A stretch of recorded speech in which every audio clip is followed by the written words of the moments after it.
Hello there. Tonight we are looking at Baltic mythology. We will explore the ancient beliefs of the Lithuanian and Latvian people, specifically their focus on forests, rivers, and sacred groves. In these traditions, nature functions as a central, holy force rather than scenery. We will identify the gods who ruled the sky, the thunder, and the dead.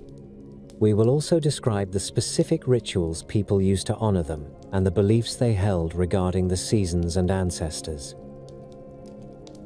As always, I'd love to know, where in the world are you listening from, and what time is it for you?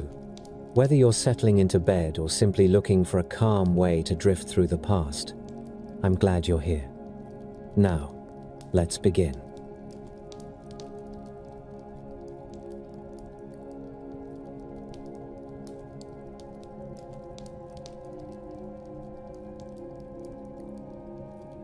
The first thing that existed was water. Cold, patient water, stretching in every direction, breathing mist into the empty air as if the world already had lungs and was practicing. Above it hung a darkness so thick it felt like wool pulled over the eyes. No birds, no reeds, no shorelines. Only the endless hush of deep places, the kind that makes people lower their voices even when they have no idea why.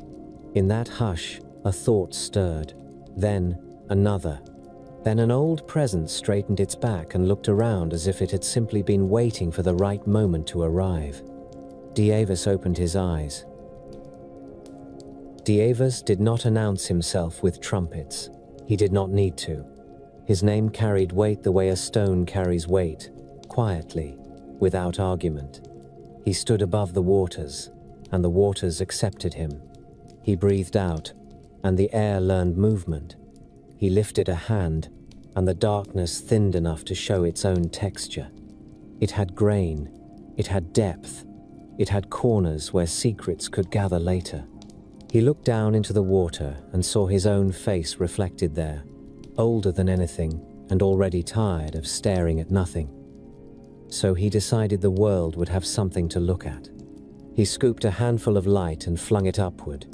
It scattered, and where it landed, it stayed. Stars fixed themselves in place like nails, hammered into a roof. Some shone boldly, some hid shyly behind the mist.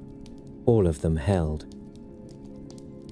A world needs more than lights on a ceiling. A world needs ground.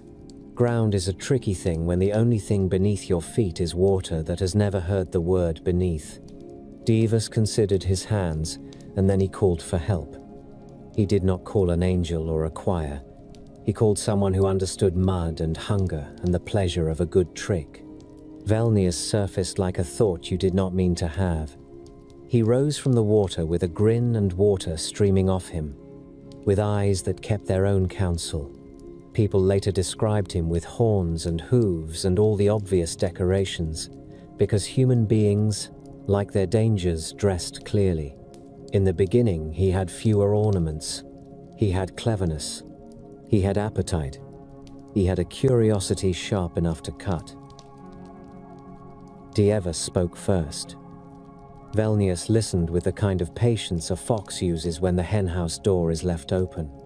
Dievas told him the world needed land. Velnius laughed once, low and pleased, and agreed as if this was all a game he already expected to win. So Dievas pointed down into the black water and told him to dive, to bring up what lay hidden beneath. Velnius inhaled and disappeared. The surface closed over him. The mist folded itself like a curtain. Time passed.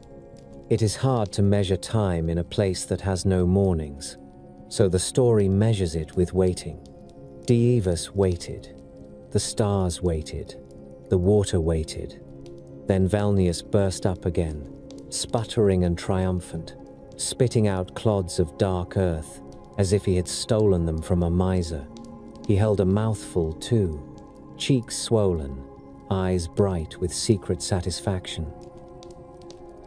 Dievas took the earth that Velnius offered and scattered it over the water. Where it fell, it floated, It gathered. It clung to itself with the stubbornness of clay. Small islands formed first, like stepping stones for a god who disliked getting his feet wet. Dievas pressed them with his palm and they widened. He breathed on them and they dried at the edges. He placed them carefully, dotting the waters, setting the first coastline in place with a craftsman's calm. Then he noticed the hills. They rose where no hills had been planned. There were lumps and ridges and stony spines, sudden as knuckles under skin. Dievas narrowed his eyes and looked at Velnius. Velnius smiled with his mouth still full. Velnius had kept some of the earth for himself. It bulged behind his teeth. It tasted like ownership. He planned to hide it away, to spit it out later into his own private corners, to make places where sunlight would struggle and people would lose their way. Dievas's gaze held him. The kind of gaze that makes even the boldest trickster swallow hard. Velnius choked. He coughed. He spat. The stolen earth flew out in ugly chunks, and where it landed it made mountains. It made boulder fields. It made the crooked spines of hills that break a straight road into a wandering one. Some of it fell back into the water and sank, and those places became bogs, thick and hungry, where a man can step forward and never step out again. Velnius wiped his mouth with the back of his hand, looking offended, as if he had been robbed. Dievas said nothing. The world now had roughness. The world now had traps. The world now had character, the sort that makes stories possible. Land alone is only a promise. Dievas wanted life to keep its promises. He crouched and pressed his fingers into the fresh soil. He drew long lines with his nails, and they filled with water. Rivers learned how to run. He cupped his hands and poured, and lakes formed, calm and watchful. He pushed his palms into the ground and lifted, and in the lifted places the earth rose to meet the sky. He set stones down like teeth so the land could bite back at the sea. He liked balance. He liked the idea that the world could offer bread and also demand respect for every crumb. Velnius watched all of this with a look that suggested approval and also plans. In some tellings, he could not resist adding his own touches. He dragged a tail through the wet clay and left gullies and ravines. He threw stones into the rivers just to see the water argue around them. He laughed when the first whirlpools formed. The laugh stayed. Even now, when a stream gurgles where it should have been silent, people remember Velnius's amusement. Dievas then planted the great tree. He planted it the way a man plants a staff, firmly, as if he expected it to hold him up. The oak took root at once. Its roots dove down into the dark, wet places. Its trunk thickened, its branches climbed, leaves unfurled like 1,000 small green tongues tasting the air. It grew so fast the sound of it was like fabric tearing, like bones stretching, like the world making room for itself. It stood at the center of things, a spine for the new earth, a ladder for whatever would someday want to travel. Birds did not yet exist, yet the oak already felt like it had always belonged. Dievas laid a hand on its bark, and the bark warmed under his palm. He glanced at Velnius, perhaps thinking of how this tree would drive roots into the places Velnius loved most. Velnius shrugged as if to say that even trees had to learn to mind their own business. Light came next, because life needs an audience. Dievas lifted a bright ember of his own making and shaped it with careful hands until it became a disk of gold. He set it in the sky, and it flared, bold and immediate. Sal woke, and her waking was dawn. She did not drift into the world. She arrived. Her face filled the heavens, and her glance touched the damp earth until it began to steam. Where her gaze fell, mist lifted and revealed shape. The new rivers shone. The new hills cast shadows. The bogs glistened like dark eyes. Saul rolled her shoulders as if she had just put on a magnificent cloak. She looked down and smiled, and that smile told the world it could start doing things. Saul needed a path. Dievis gave her a chariot, bright as fresh metal, and horses that snorted sparks. Each morning she climbed in and drove across the sky. Each evening she reached the western edge and dipped down, disappearing beyond sight. People later argued about where she went. Some said she sailed under the world in a boat of copper. Some said she walked beneath the earth through a hidden road, with shoes made of amber so the underworld could not claim her. Some said she rested in the branches of the great oak, hanging her belt on the highest limb like a woman coming home after a long day. The stories differ because the sun looks different depending on whether you stand on a hill or in a marsh, whether you are warm or hungry, whether you are in love or grieving. Still, Saul returned. Every time. She carried her own faithfulness in her hands, and the world depended on it. Night required its own ruler, because darkness also has duties. Dievis shaped a silver disc and set it in the sky opposite the sun. Menelaus rose, cool and watchful, with a gaze that did not warm the skin yet still pulled at blood and water. He made the sea breathe higher on some nights and lower on others. He made wolves lift their heads and think complicated thoughts. He made lovers speak more softly. He made thieves more confident. Under Menelaus, things hidden in daytime learned boldness. Velnius liked that. Velnius tilted his head at the moon and grinned, as if he had found an ally. The moon did not grin back. The moon rarely shows teeth. It simply watches and moves. Dievis filled the sky with smaller lights to keep Menelaus company and to keep the night from swallowing everything too easily. The morning star flashed like a blade. The evening star glimmered like a promise. Constellations took shape slowly, as if the stars enjoyed taking their time choosing what they wanted to resemble. Hunters looked up and saw tools. Mothers saw cradles. Old men saw roads. Children saw monsters. The stars accepted every interpretation, which is another way of saying the stars did not care. They were placed there to endure. Then Dievis turned his attention back to the earth. Light and land meant little without breath.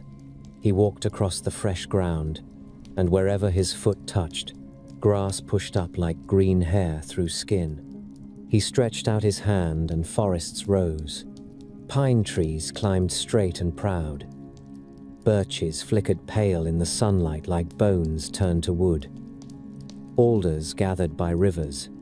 Oaks stood as if they had been waiting for a proper family to join them. In the wet places, reeds hissed secrets. In the dry places, wildflowers shook their heads in the wind as if they had heard something ridiculous. The earth filled with scent, resin, damp soil, flowers sharp as honey. The world began to smell alive, and that was a powerful change. Even Velnius paused to inhale, as if he wanted to taste the world before humans arrived to ruin it with smoke and sour beer. Animals came as the forests thickened. The first bear lumbered out of a shadow and shook itself, sending leaves flying. A wolf followed, lean and focused, already thinking in packs. Deer stepped lightly through the undergrowth, ears twitching. Birds at last took to the sky and claimed the branches of the great oak for themselves, squabbling and singing as if they had always owned it. The stork arrived with long legs and an expression of patient superiority, the sort of creature that looks like it has opinions about family life. The swan glided on lakes with a quiet dignity that made people later decide it belonged in stories about lovers. Fish filled rivers. Eels wriggled in muddy pools like living ropes. Every creature carried its own small myth in its body. People later learned to read them. Even so, The world still felt empty in the way a house feels empty before anyone has laughed in it. Dievas understood this. He understood that stones and trees and animals make a fine landscape, and landscapes still need witnesses. He gathered clay from the riverbank, the good sticky clay that holds the shape of a thumbprint. He rolled it between his palms and shaped it into a figure. Arms, legs, a spine, a head tilted upward as if it already wanted to look at the sky. He breathed into it. The clay took in the breath and became warm. The figure blinked and saw Saul shining down. The first person stood up, shaky and astonished, and immediately felt hunger because life arrives with demands. Dievas made more. He made them in pairs and in clusters because loneliness drives people to strange acts. He made them with different faces and voices because variety makes gossip possible. He set them near water because thirst is a cruel teacher. He watched them learn fire by imitating lightning and by stealing sparks from the branches after storms. He watched them burn their fingers and swear and laugh. He watched them learn to build shelters with branches, then with logs, then with the confidence of creatures who believe they will live long enough to need a roof that lasts. He listened to their first songs. The songs sounded like wind and worry and joy. Their language grew around them like moss on stone, soft at first, then thicker, then hard to scrape away. Velnius watched them too, and his gaze lingered longer than Dievas's did. Dievas could afford to look away. Velnius could not. Humans were entertaining. Humans were breakable. Humans wanted things with an intensity that made them easy to steer. Velnius crouched at the edge of the firelight and listened to their stories before they even knew they were telling stories. He learned their fears. He learned their weaknesses. He learned their hunger for luck, their hunger for answers, their hunger for shortcuts. He smiled at the way they jumped when an owl hooted. He smiled at the way they argued over whether the shadows moved on their own. He made a quiet promise to himself. He would always have a place in their world. He would always have a corner of their minds. Dievas remained above, distant and steady, like the sky itself. People would call him father, and fathers often receive the kind of respect that comes with absence. They would pray to him when they wanted order. They would thank him after the harvest when bread filled the house. They would curse him in winter when the cold sharpened its teeth. Dievas would hear all of it the way the sky hears, shouting, calmly, without flinching. He had done his part. He had set the world in motion. He had placed Saul on her road. He had given Menelaus his slow power. He had planted the oak that joined every height to every depth. He had allowed roughness to exist, because a smooth world gives nothing to the hands. He had let Velnius spit out mountains, because hills make good hiding places and good lookout points, and both matter. The first dusk settled. Saul reached the edge of her path and lowered herself into the west, leaving behind a red smear like fresh blood on the horizon. The air cooled. Shadows lengthened. Menelaus lifted his pale face. Wolves began to sing their thin, wild songs. Humans huddled near their fires, inventing courage one breath at a time. Somewhere in the marsh, a frog croaked, and its small sound seemed to fill the whole world, because the world was still young and every noise mattered. Velnius moved through the reeds without a splash, enjoying the new darkness. Dievas watched from above, silent as the stars he had set in place. The world had begun. It would keep beginning every morning, as long as Saul drove her chariot, and as long as people opened their eyes and felt the familiar shiver of being alive. A storm came in from the west at midday. Low clouds covered the sun and turned the fields dim. Wind bent the birches until their branches scraped and rattled. Rain hit the thatched roofs in hard sheets. Smoke from cooking fires drifted sideways and thinned. People pulled doors shut, dragged livestock closer to barns, and stacked extra wood by the hearth. A dog ran under a cart and stayed there. Then lightning flashed above the tree line, bright enough to show every wet leaf for an instant. Thunder followed and rolled across the hills in a long, heavy sound that kept going after the light vanished. Perkunas arrived with that thunder. People described him as a broad man with a red beard and a weapon in his hand, a hammer in some songs, an axe in others. They said he rode above the forests in a wheeled cart that shook the air with every turn.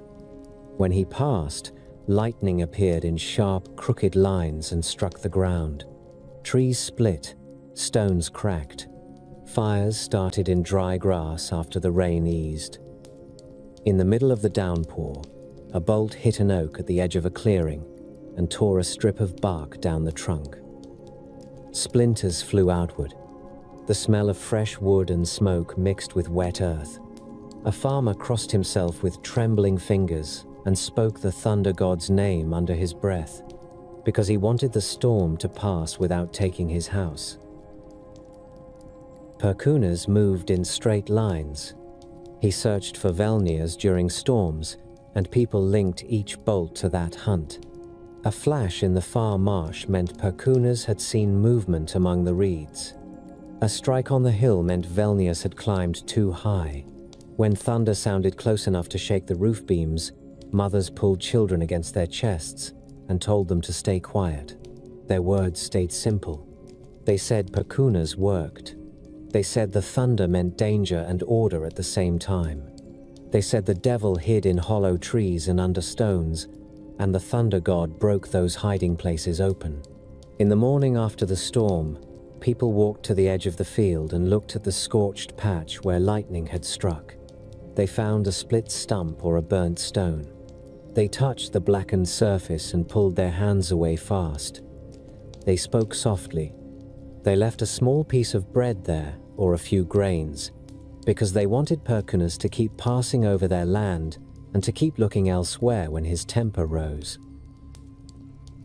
Divas remained above all this, distant and steady in the songs. People spoke his name with a different voice than they used for Perkunas. They used Perkunas when the roof shook and the air flashed white. They used Dievas when they stood in a field at sunrise and checked the soil with a thumb. They used Dievas when they counted their children and their livestock. They used Dievas when they wanted the world to stay in its proper shape. The old stories placed Dievas high in the sky. They gave him a long coat and pale hair. They placed him on a road of light that crossed the night sky, a road people pointed at on clear evenings when the stars appeared thick and bright. They said he walked that road slowly, with a staff in his hand. They said he watched. They said he spoke rarely. They said his sons carried out his work with more noise. Perkunas served as the loudest of those sons, the one who made himself known with heat and light and the smell of struck stone.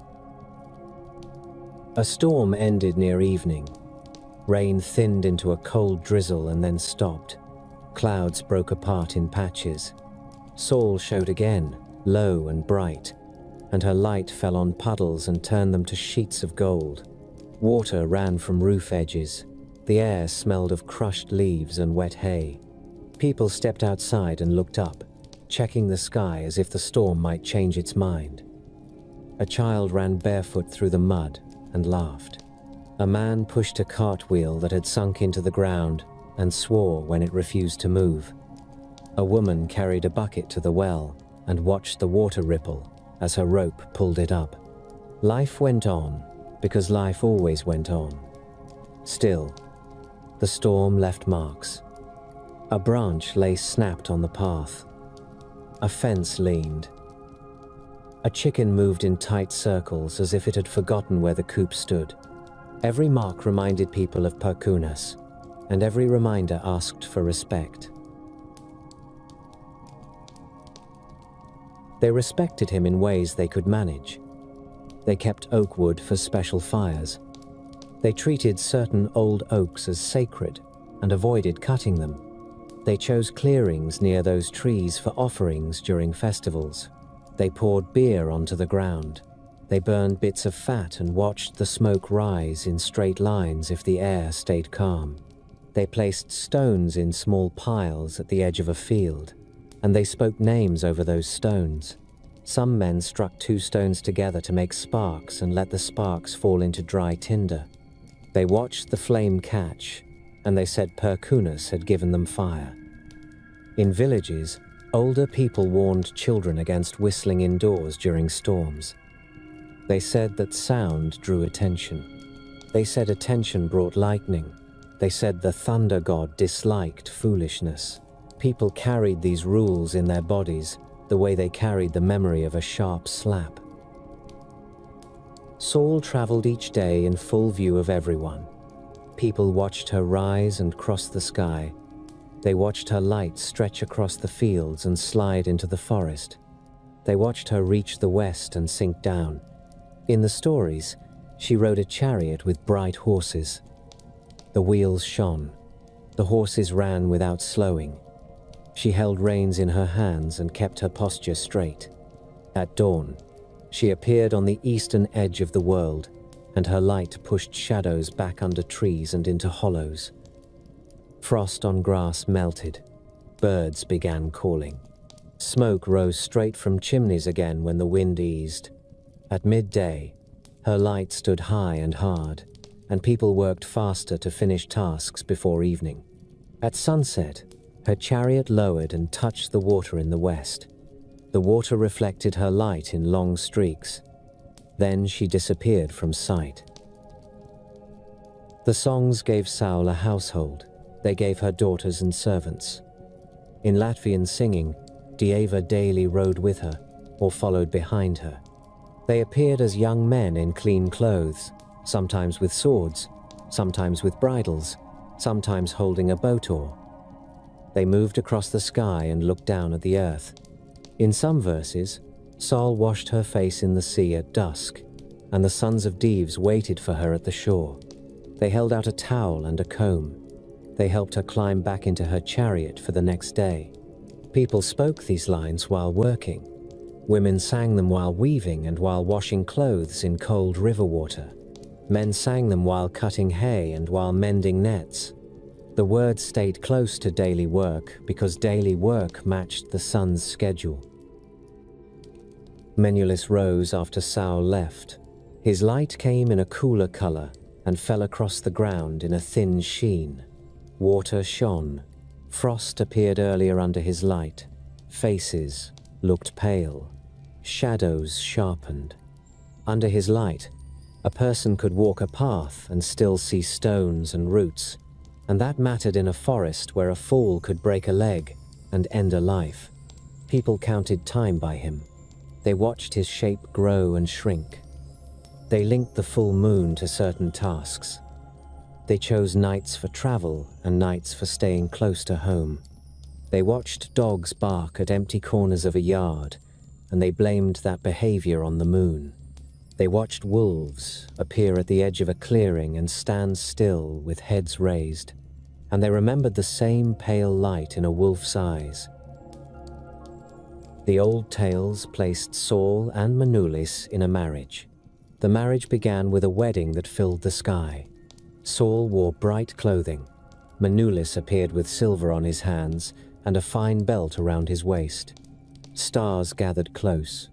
People later said the morning star appeared as a guest, or Seklis in Latvian songs, or Shrinia in Lithuanian, bright and sharp in the east before sunrise.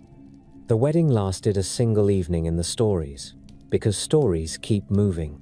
Saul and Menelaus lived together for a time. Days followed nights with a steady pattern. Seasons turned. Fields ripened. Then the marriage broke. Menelaus saw Oshrinia and followed her. In some songs, he met her near the edge of the sky just before dawn. In others, he met her near water. Oshrinia appeared bright and quick. She kept moving. Menelaus pursued her. Saul found out. The stories showed her standing in her chariot at dawn, holding the reins with tight hands, watching her husband move away from her path. She did not cry in the old lines. She showed anger in her posture and in the words she used. The situation pulled Perkunas into the conflict because Perkunas enforced rules. Perkunas disliked broken oaths. He disliked disorder between sky powers because disorder in the sky spilled down into the fields. One night, a storm formed without rain. Lightning flashed across the dark sky in long lines. Thunder sounded and repeated. Menelaus hung above the trees, bright and round, and his light fell on the tops of pines. Perkunas drove his cart overhead. He raised his weapon. In the stories, he struck the moon. After that strike, people looked up and saw the moon's shape change. A dark cut appeared along one side. The full disk did not return immediately. Nights passed. The moon grew again, and then Perkunas struck again. People used this pattern to explain the moon's phases. The story gave a reason with faces and action. It gave a punishment with a visible result. It gave Saul a form of justice without giving her a simple reunion. Saul continued her travel. She rose each morning. She crossed the sky. She sank each evening. She carried heat into late spring and early summer. She carried weak light into winter, and people watched her path stay low and short then. They built their lives around those changes.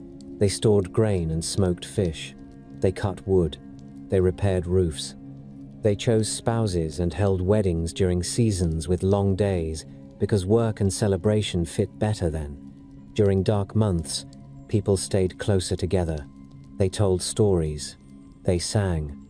They listened for wolves beyond the village. They watched the moon through cracks in shutters. They watched the stars. Dieva daily appeared again and again in those songs, often near water. In one set of verses, Saul crossed the sea at evening and sank too far. Her chariot slipped. Her horses struggled. The water reached up to the axle. Dieva daily rowed to the shore. They carried a boat and pushed it into the water. They rowed out. They lifted Saul back into the chariot. They brought her to land. The action stayed direct. People liked this image because it showed help arriving in time. It also placed the sea as a border that could swallow even the sun, and that felt familiar to anyone who had watched a storm drive waves hard against rocks. The sea had its own powers in Baltic belief, and people spoke of Mother Sea in Latvian songs. They described her as a woman who lived under the water, with long hair and heavy clothing. They described her hands closing around ships. They described her giving fish and taking lives. Fishermen went out anyway because their children needed food. They kept small rituals. They threw a first fish back into the water sometimes. They spoke a name over it. They watched the water's surface and judged whether it looked calm enough. They knew calm water could change fast. They carried that knowledge into every story of Saul sinking and rising again. Perkunas also held a place in daily lore. People blamed him for lightning. They credited him for rain. They also linked him to judgment. When a person stole from neighbors, elders sometimes spoke of Perkunas as a witness. When a person lied in a public meeting, someone might glance at the clouds and tighten his mouth. The fear of thunder served as a leash on behavior. It worked because it felt immediate. Anyone could hear thunder. Anyone could watch lightning strike a tree and split it. Anyone could smell smoke and see a fire start. People did not need priests or books to understand that. They only needed to stand outside during a storm and watch. Velnius stayed present even in this chapter of sky powers because he moved where people moved. He appeared in old tales as a figure who offered bargains. He offered a quick way to gain money or cattle. He offered a way to win a court case. He offered a way to heal a sick child. He asked for payment. He asked for a soul or a promise or a piece of a person's future. People told stories where a clever farmer tricked him, where a priest drove him off, where Perkunas chased him into a bog. People listened and laughed, because laughter served as another leash. A person who laughed at the devil felt braver for a moment. Bravery helped on nights when wolves called close, and the moon shone bright enough to show a shadow moving between trees. As the years passed in the telling, the sky remained busy. Storms crossed the land. Thunder sounded. Lightning flashed. Saul crossed overhead in her daily route. Menulus rose and changed shape. Stars appeared and vanished behind clouds. People watched and worked. They gathered hay. They hunted. They buried their dead. They named children after bright powers, after the sun, after thunder, after stars. They carried amulets carved from wood or bone. They kept pieces of amber from beaches and wore them on strings, because amber caught light and looked warm against skin. They placed carved signs on doors. They respected old oaks. They moved carefully around sacred groves. They carried these habits across generations because habits kept a village alive. On a clear night after harvest, a group of men sat on a bench outside a house and drank. The air stayed cold. Their breath showed when they spoke. The moon hung above the trees in a bright half shape.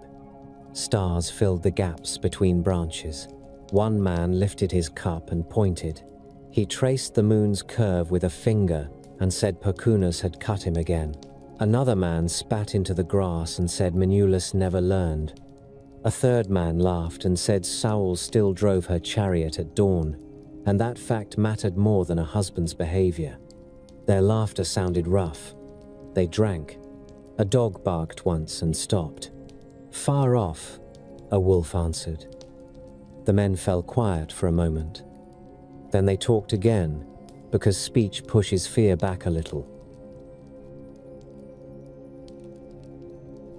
Lightning struck the edge of a pine stand and split the trunk from crown to roots. Bark flew in strips. Resin ran down the fresh wound. A sound followed that made the roof beams tremble. In the yard of a small farmstead, a man stopped mid-step with a bucket in his hand. The water inside sloshed over the rim and ran down his wrist. A cow in the byre kicked once against the wall. Chickens pressed into the corner of their coop. A child held a wool blanket up to his face and watched through a gap, eyes wide, breathing fast. The man set the bucket down and walked to the doorway, because he wanted to see where the next strike would land. He saw cloud cover moving low and fast. He saw rain coming in sheets. He saw the pale flash of another bolt, far off over the marsh. He spoke one word, short and careful: Perkunas. The storm moved over the fields and into the forest. Thunder followed in repeated bursts, close enough to make the ground vibrate underfoot.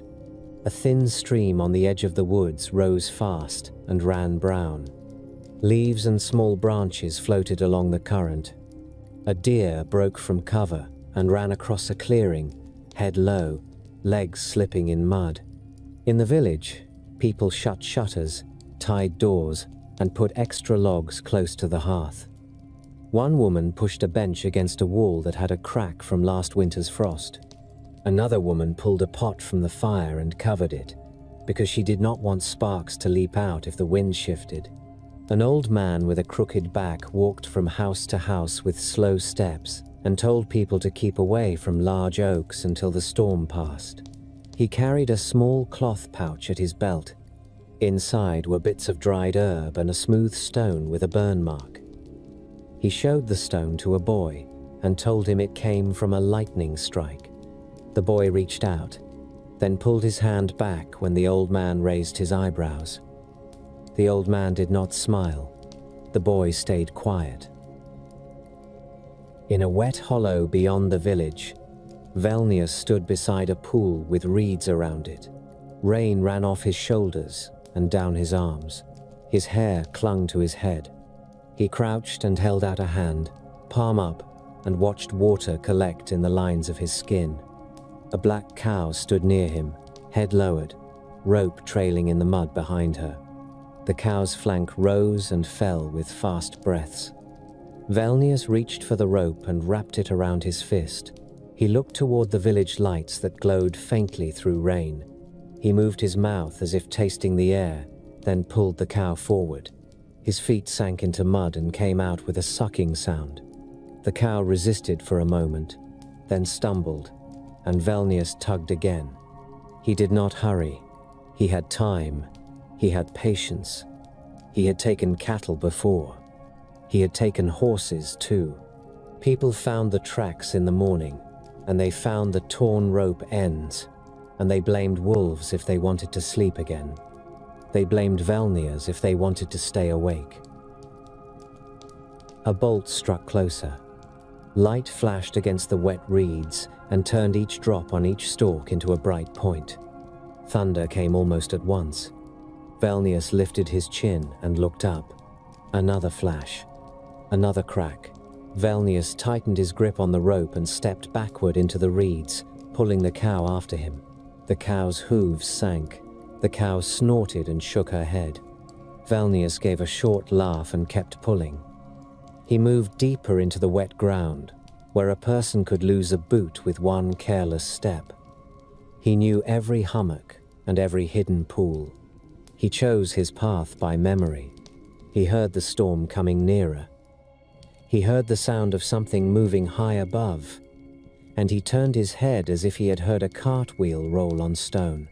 He lowered himself into a crouch and pushed the cow's head down with one hand to keep it quiet. The cow resisted, then yielded, shaking with fear. Perkunas arrived above the marsh in a burst of light. The flash lit the entire hollow for an instant. In that instant, the reeds threw thin shadows across the mud. The pool surface showed a hard white glare. Velnius's face showed clear, teeth bared, eyes wide. Then darkness returned, and thunder hit like a blow. A second bolt struck the edge of the hollow.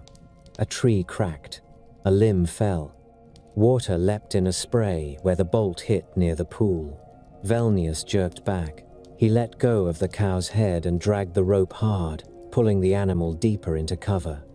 His foot slipped, and his knee hit the mud. He swore and pushed himself upright. He moved faster now. The cow stumbled and almost fell, then found footing again. Velnius kept going, hunched low. Rain ran into his eyes. He blinked hard and wiped his face with the back of his wrist. A flash lit the reeds again. Perkunas's cart appeared above the hollow for a moment. Wheels visible, body visible, weapon raised. The next thunderclap came with a second flash, and the bolt landed close enough to throw clumps of mud into the air. Velnius flinched and threw his arm up over his head. The cow bellowed and lurched sideways. The rope snapped tight. Velnius yanked and dragged her back, teeth clenched. He looked for cover.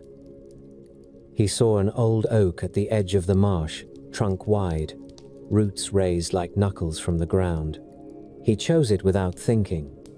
He pulled the cow toward the oak and pressed her against the trunk, using the tree as a shield. The cow trembled. Velnius pressed his shoulder to the bark and listened for the next strike. Lightning hit the oak. The bolt cut down the trunk in a bright line. Bark burst outward. Wood splintered. A smell rose that stung the nose. The cow screamed and twisted away, rope sliding through Velnius's wet hands. Velnius shouted and grabbed again. His fingers closed on the rope, and the rope burned his palm as the cow jerked. The tree split along a deep crack. A section of trunk tore loose and fell into the mud with a heavy thud. Velnius threw himself sideways to avoid it. The cow broke free and ran, rope trailing behind. Velnius landed in the mud on his side. He rolled and pushed up. Rain poured down his face. He looked toward the fleeing cow and made a choking sound of anger. Then another flash hit close, and he stopped chasing. He turned and ran in the opposite direction, deeper into the reeds and toward a line of low hills. The chase carried on for hours. Rain eased, then returned. The cloud cover shifted and left brief gaps where the moon showed as a pale curve. Lightning flashes lit the woods again and again. Perkunas struck trees, rocks, and patches of open ground. Each strike left a scorched mark and a smell that lingered after the light vanished. Velnius ran through narrow deer paths, slipped under low branches, and pushed through thickets that tore at his clothes and skin. He left scratches on his arms. He did not stop to wipe blood away. He kept moving. He heard thunder overhead. He heard the cart wheels again and again. He guessed the direction by sound and by the timing between flash and strike. He altered his course when the strikes came too close. He climbed a slope with wet grass and loose stones. His foot slid, and he caught himself on a birch trunk. He shoved off and kept climbing. At the top of the slope, Velnius reached a patch of high ground with scattered boulders and short pines. Wind hit harder there. It pushed rain sideways. Velnius bent forward and put his hands on his knees, breathing hard. He looked back toward the forest. A bolt struck low in the trees. Another strike followed near a stream. The flashes showed brief shapes, trunks and branches, water spray, leaf clusters. Velnius spat and straightened. He moved toward a boulder large enough to shelter him. He pressed his back against the stone and turned his head to listen. Another flash lit the hilltop. The sound came at once. Perkunas had closed the distance. Velnius took a handful of wet soil and smeared it across his face and hands. He crouched lower behind the boulder. He pulled his knees to his chest and held still. Wind carried the smell of smoke from somewhere down slope, where a strike had set dry needles burning under a pine. The fire was small, and rain kept it from spreading fast, yet it gave off a sharp smell. Velnius watched the edge of the boulder and waited. Lightning flashed again. In that flash, he saw Perkunas above him, standing with feet planted wide, weapon raised, hair and beard wet, eyes fixed on the hilltop as if searching for a moving shape. The next strike hit the ground nearby and threw dirt into the air. Velnius ducked his head and covered his ears. The thunderclap hit hard, and the sound made his jaw tighten. Perkunas stepped forward and planted one boot on a rock. He scanned the hilltop. He turned his head slowly from left to right. He took 2 steps and stopped. He raised his weapon again. Velnius stayed still behind the boulder and kept his breathing shallow. Rain ran down his nose and dripped from his chin into the mud. He held his mouth closed. A pine branch snapped in the wind. Perkunas turned toward the sound and moved that direction. Velnius waited until Perkunas's back faced him. Then he slid sideways on his belly and pushed himself around the far side of the boulder. He stayed low and crawled toward a cluster of rocks. His hands pressed into wet grass. His elbows soaked through. He moved slowly, keeping his body close to the ground. Lightning flashed. Perkunas turned back toward the boulder. In that brief light, Perkunas saw a dark shape moving low on the hilltop. He raised his weapon and swung his arm. A bolt came down in a jagged line and struck one of the rocks beside Velnius. The rock cracked and split. Sharp fragments flew. One fragment cut Velnius across the cheek. Blood ran down into the mud. Velnius made a short sound through clenched teeth and sprang up. He ran full speed toward the edge of the hill, feet slipping on wet grass. Perkunas followed at once. Another bolt struck in front of Velnius and ripped up a strip of ground. Velnius jumped it. His foot caught the edge and he stumbled, then recovered. He reached the slope down and threw himself into a run that turned into a slide. Mud coated his legs. Stones jabbed his shins. He kept going. Down in the forest, the rain thinned. The air still held moisture. Leaves dripped. Velnius ran between trunks with no pauses. He headed toward a creek where the ground dropped into a narrow channel. He reached it and leapt, landing on the far bank with a slip and a hard impact. He grabbed a sapling and used it to pull himself upright. Behind him, lightning flashed again and struck the hilltop. Thunder followed. The flash showed Perkunus at the edge of the slope, weapon raised, shoulders squared. Velnius did not look again. He ran along the creek bed where the bank rose on either side, giving him partial cover. Water ran fast in the shallow channel. He splashed through it and sent droplets in a spray. The creek turned and wound through the trees. Velnius followed every bend. He hoped the water and the trees would break the line of sight. A strike hit the creek bank behind him and collapsed a section of earth into the water. Mud and roots slid down. The creek choked and swirled, and water rose around the new debris. Velnius ran faster. He reached a place where the creek passed under a fallen tree. The trunk lay across the channel, thick and slick. Velnius ducked under it, water up to his thighs, and felt bark scrape his back. He came out the other side and kept moving. His breathing came in harsh bursts. His legs began to burn. His hands shook from strain. He still ran.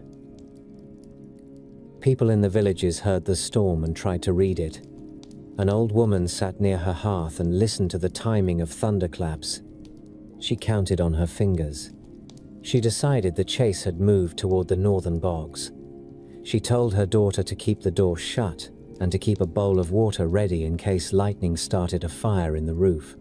The daughter nodded and fed another log to the fire. A man in another house drank and listened.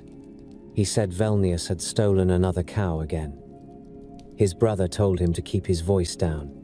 The man snorted and drank again. A child in that house asked what Velnius looked like. The brother told the child to stop asking questions. The child kept asking. The brother described horns, a tail, and hooves, because those details helped a child draw a clear picture. The child pictured it and pressed closer to the fire. In the morning, the storm ended. Clouds broke apart. Sol rose and shone on wet fields. Puddles reflected the sky. Smoke rose from chimneys again. People stepped out and inspected the damage. One man found his fence down where a tree had fallen. Another man found a burnt patch near his barn where lightning had struck close. A woman found a dead crow near the road, feathers wet and stuck together. The old man with the pouch walked to the edge of the forest and found the split oak by the marsh. He touched the torn bark with a careful hand. He stepped around the scattered wood. He found black scorch marks. He found deep grooves in the mud where something had run hard through the reeds. He followed those marks for a short distance and then stopped. He did not want to follow further. He turned back toward the village and said Perkunus had passed close. People listened. They nodded. They spoke Perkunus's name again, quiet and respectful. Velnius stayed alive. He always stayed alive in the stories, because people kept finding lost cattle, cracked stones, and burnt trees. They kept hearing thunder. They kept seeing lightning. They needed an enemy for Perkunus to chase.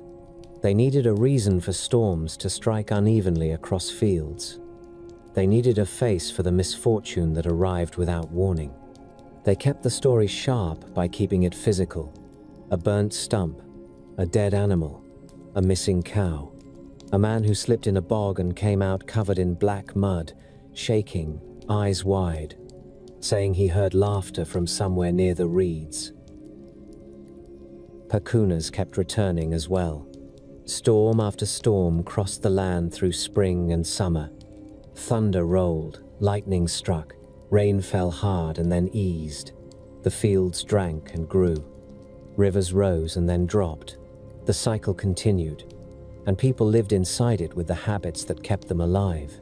They kept oak groves, they kept offerings, they kept rules during storms.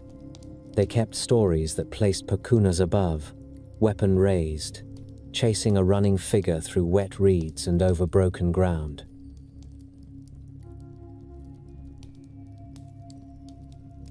A fire burned on a low hill beyond the last fence of the village. Men carried armloads of oak and stacked the logs into a square frame. Women brought birch bark and dry twigs in baskets. The wood sat wet from recent rain, so they split thicker pieces and laid the pale interiors facing upward. A boy knelt and arranged shavings into a tight nest. Smoke from nearby chimneys drifted across the field and mixed with the smell of damp grass. People spoke in short phrases. They pointed, they lifted, they set things down. A dog circled the pile, sniffed, and backed away. On the ground beside the wood lay a body wrapped in linen. The cloth held tight around shoulders and feet. A rope kept it from loosening. The dead man's face stayed covered, because the family wanted the last sight to stay inside the house, not out here on a windswept hill. The oldest woman in the group stepped forward with a wooden bowl. She poured beer onto the ground in front of the pyre. The liquid darkened the soil and soaked in. She held the empty bowl in both hands for a moment. Her fingers trembled from cold and age. Then she set the bowl down and picked up a small loaf of bread. She broke it into 3 pieces and placed them on the earth. She placed a pinch of salt beside the bread. She placed a small slice of fat on top. The offerings looked ordinary. They came from a kitchen shelf. They came from a butchered pig. They came from work. That mattered. People trusted things they could touch and eat. People carried the same trust into their gods. A man with soot on his hands stepped up and struck flint against steel. Sparks fell into the shavings. He leaned close and blew. A thread of flame caught and ran along the bark. He added twigs. The fire grew with quick snaps and little pops. Smoke rolled low at first, then rose straight when the wind eased. Heat spread across the front of his face. He stood and stepped back. The others watched. A woman tightened her shawl around her shoulders. A child reached for her hand. She held his fingers hard enough to make his knuckles pale. They lifted the body and laid it on the wood. 4 men took a corner each. They moved slowly. The linen dragged across bark and caught on a knot. One man freed it with a tug. They set the wrapped figure down in the center, with the head turned toward the east. A younger woman placed a small clay cup near the chest. Another placed a knife. A third placed a comb made of bone. Someone slid a coin under the cloth near the hand. The coin made a small clink against the cup. The sound carried. People heard it and went quiet again. The oldest woman crouched and touched the ground beside the pyre with her fingertips. She pressed her fingers into the wet soil and lifted them, leaving 3 small grooves. She spoke a name in a low voice. Shemina. She spoke it as if she addressed a person standing close enough to hear. She kept her eyes on the ground while she spoke. Then she stood, wiped her fingers on her skirt, and stepped back into the group. The fire took the lower logs first. Flame ran along bark and climbed into gaps. Smoke thickened. The linen began to darken. The smell changed. The wind shifted and carried it toward the village. A man turned his head away and swallowed. Another man spat into the grass and stared at the ground with fixed eyes. A woman took a strip of cloth from her pocket and held it to her nose. Nobody stopped the fire. Nobody asked for a different ending. People came here because they had followed an old rule. and because the dead man's family demanded the rule be followed exactly. The story of Sovigus shaped that rule. People told it in houses at night, close to the hearth, after children fell asleep and after the last chores ended. They told it as a plain sequence of events, with practical details, because practical details kept a person listening. Sovigus lived as a man among men. He hunted, he ate meat, he cut with his own knife. He walked in forest shade and stepped over fallen trunks. One day he went out and took a wild boar. The boar ran through brush and into a clearing. Sovigus followed and drove his spear into the animal's side. The boar squealed. Blood ran onto leaves. Sovigus put his weight on the spear and held the boar until it stopped moving. He knelt, cut the belly open, and cleaned the animal. His hands grew slick with blood. He wiped them on grass. He carried meat home. Soon after, Sovigus died. Death arrived the way it arrives for everyone. His breathing stopped. His skin cooled. His mouth fell open. His family washed him and laid him on a bench inside the house. They covered mirrors and closed shutters. They placed candles nearby. They called neighbors to help, because one house rarely handled a death alone. His sons stood near the bench. They stared at their father's face. They blinked and kept blinking. Their eyes looked red.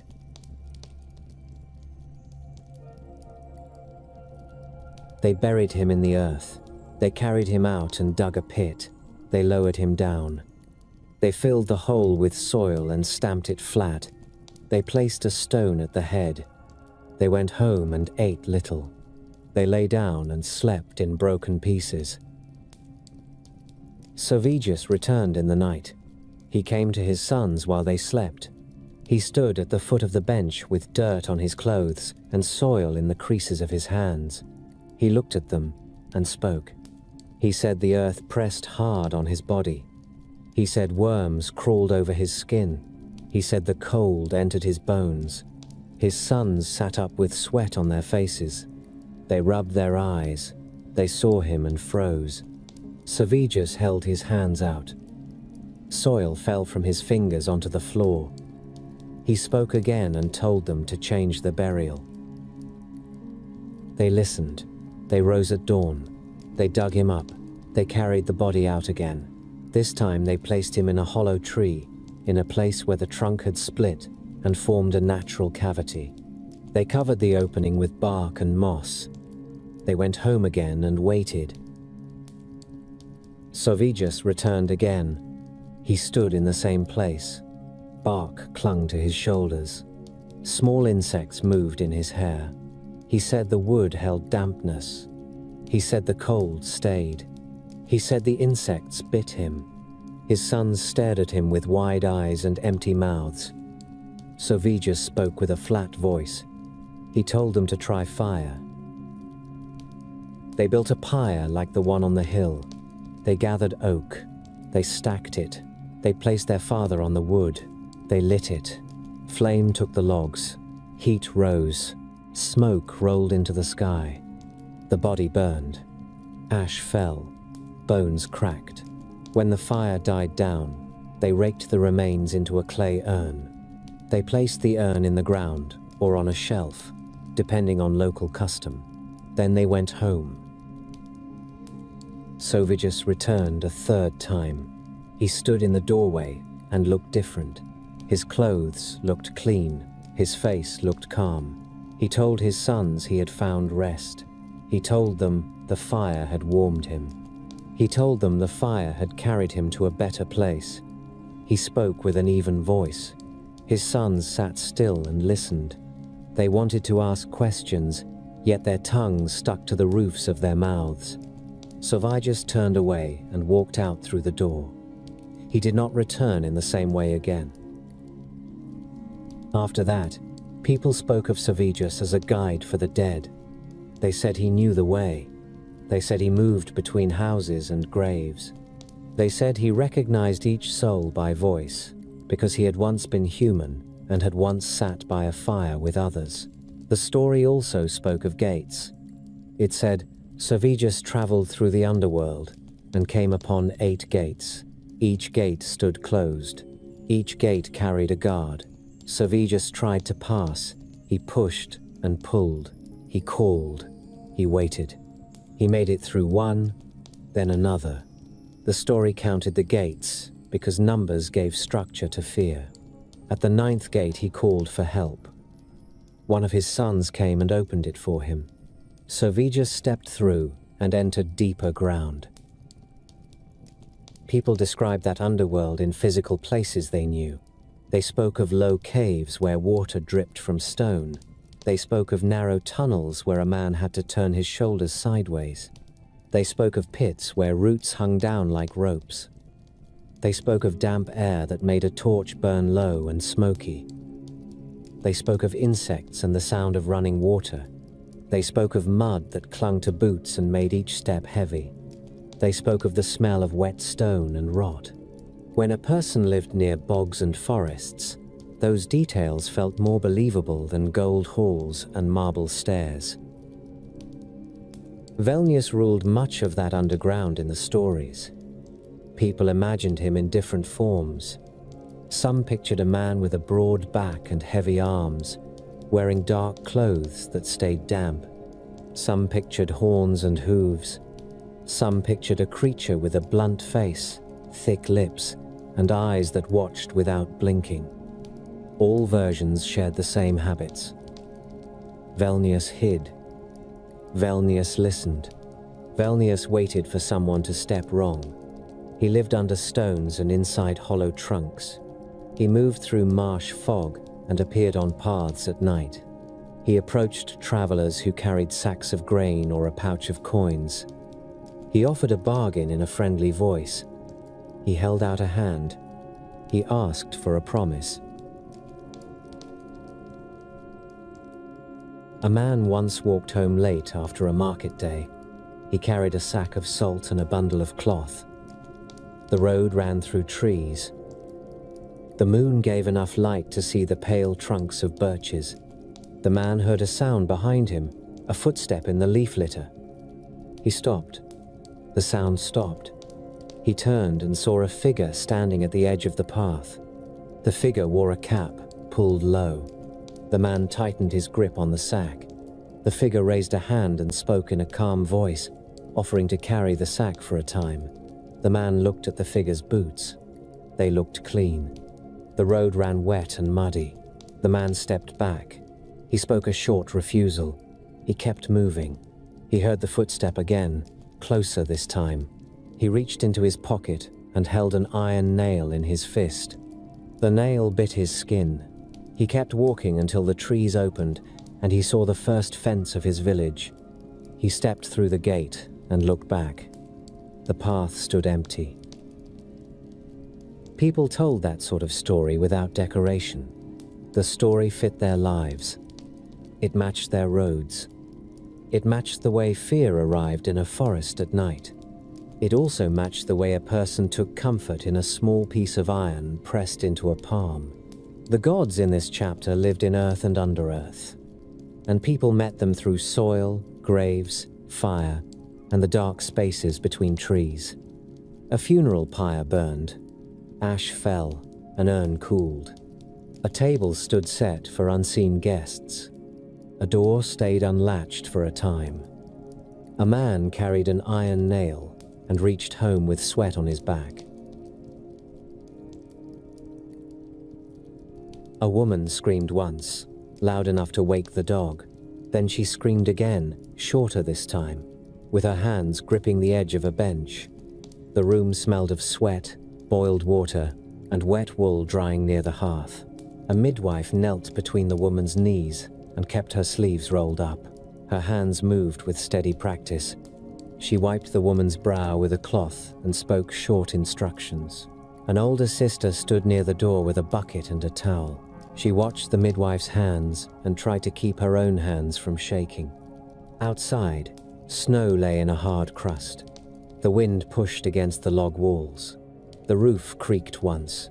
Inside, the fire burned low, and a pot of water sat close to the coals with steam rising in a thin line.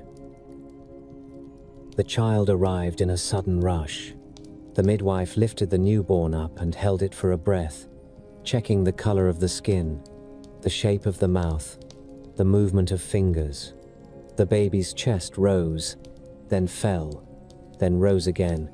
A cry came out, sharp and wet. The mother made a short sound that was half laugh and half sob. The midwife cut the cord with a small knife, wiped the baby's face, and wrapped it in linen. She set the child on the mother's chest. The mother's hands closed around the bundle with clumsy urgency. The older sister stepped forward and pressed her palm to the baby's back through the cloth. She felt the small movement. She nodded once, hard, as if she had received an order. In the corner of the room, near the hearthstones, 3 women stood close together. None of the others had heard the door open. None of the others had seen footsteps in snow outside. They wore simple clothes, linen and wool, with their hair covered. One held a small bundle of flax. One held a wooden spindle. One held a knife with a narrow blade.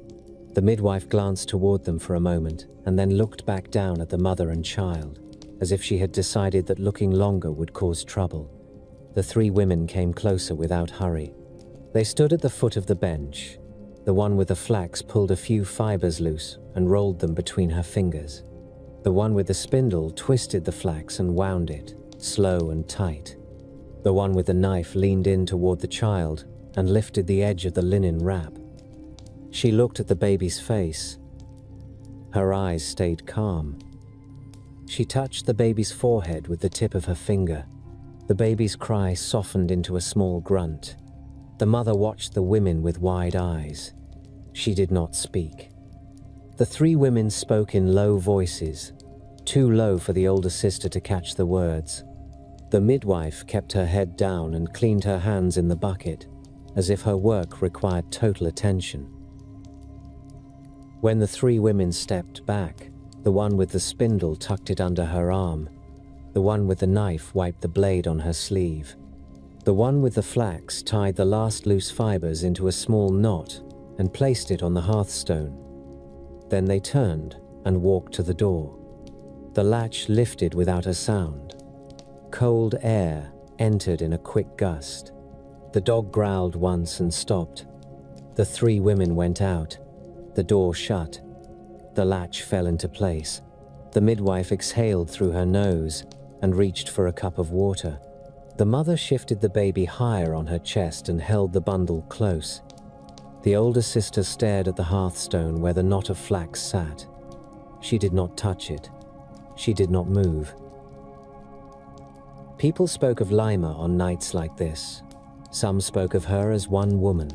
Some spoke of her as 3, and named them Lima, Kata, and Dekla in Latvian songs, or spoke of Lima together with other fate women in Lithuanian telling. People kept the details consistent in the way people keep details consistent when they need them to stay steady. The fate women arrived at birth. They looked at the child. They spoke. They left. The child grew into the words. That was the rule, and people followed rules they could not bend. A father might drink and boast and shout at his neighbors. He still kept his voice low when the midwife said Lema had come. A grandmother might slap a boy for stealing apples. She still set out a cup of beer and a slice of bread near the hearth after a birth. A mother might complain about the price of salt. She still hid the scissors and needles because she did not want sharp metal left out when fate women walked through her house.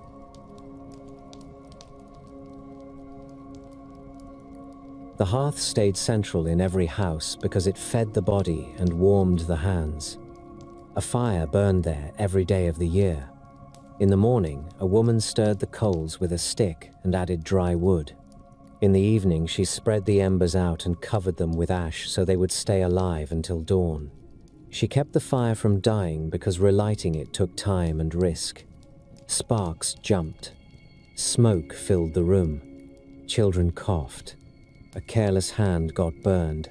A fire that stayed alive made life easier. People treated that fire like a member of the household. They fed it. They cleaned around it. They guarded it from water and from careless feet. In Lithuanian houses, people spoke of Gabija as the keeper of that fire.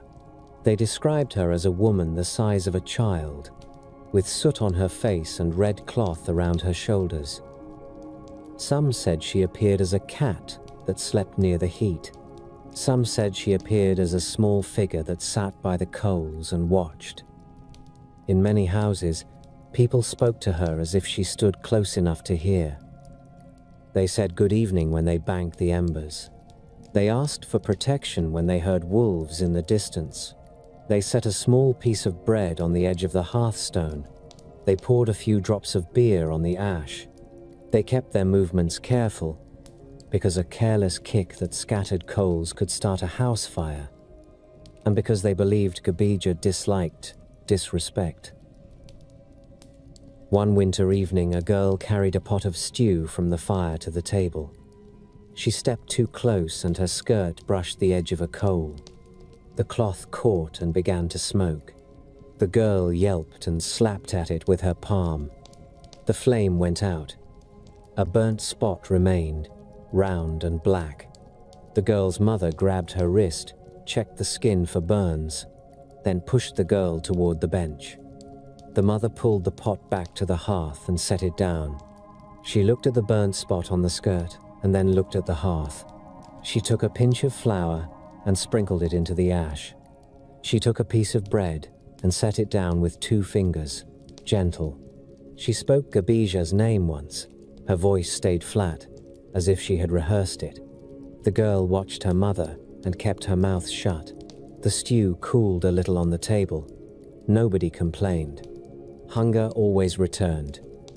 A burned house did not return. The spirits of the house did not stop at the hearth. In some homes, a small creature lived in the corner behind the grain bin, where dust gathered. People called it by different names and described it in different shapes. Some said it looked like a thin man with a beard. Some said it looked like a bird with bright eyes that blinked too slowly. Some said it looked like a shadow that moved against the wall even when nobody walked past. This creature brought trouble when it felt ignored. It knocked over bowls. It made milk sour. It made a baby cry at night.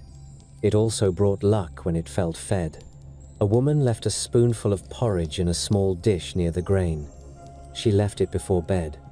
In the morning, the dish stood empty. The woman felt relief and did not speak of it outside the house. She still told her children to keep their hands off the dish. She still scolded them for laughing too loudly near the corner. Children laughed louder when told to keep quiet, and then they cried later when something pinched them in the dark.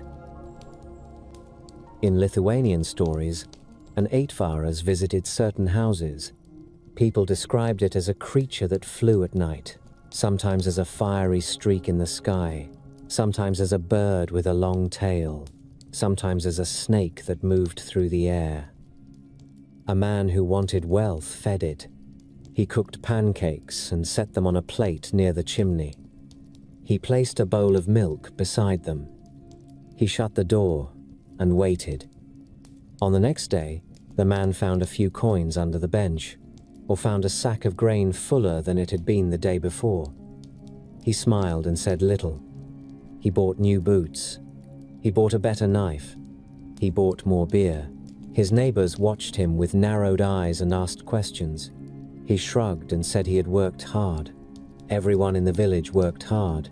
The neighbors talked at the well. They talked near the sauna. They talked during funerals and weddings, because people talk at every event that keeps them together. The man kept feeding the Aitvaras because the coins kept coming. His wife frowned when she cooked extra pancakes in the middle of the week. She did it anyway. She placed the plate near the chimney with tight lips. One night she woke and heard a scratching sound near the roof. She sat up and saw a faint red glow in the corner near the stove. She held her breath. The scratching stopped. The glow faded. She lay back down and stared at the ceiling. In the morning, she found a dead mouse near the threshold, stiff and twisted. She swept it out with a broom and rubbed her hands hard on her apron as if that could remove the feeling from her skin. The man found a silver coin under the bench and grinned. He put it in his pocket and walked out whistling. His wife watched him go. She said nothing. She kept the children close that day. Fields carried their own spirits, and people met them during work that bent backs and blistered hands. In late summer, when grain stood tall and dry, men and women cut it with sickles and stacked it in sheaves. The air filled with chaff. Sweat ran down spines.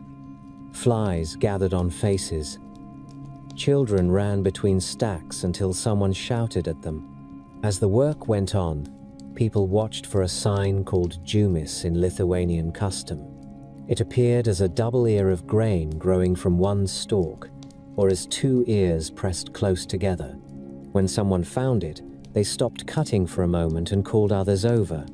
They held the stalk up and showed it. They spoke with pleased voices. They tied the stalk with a piece of red thread and set it aside. Sometimes they braided it into a wreath. Sometimes they placed it above the door. Sometimes they carried it to the barn and hid it among the stored grain.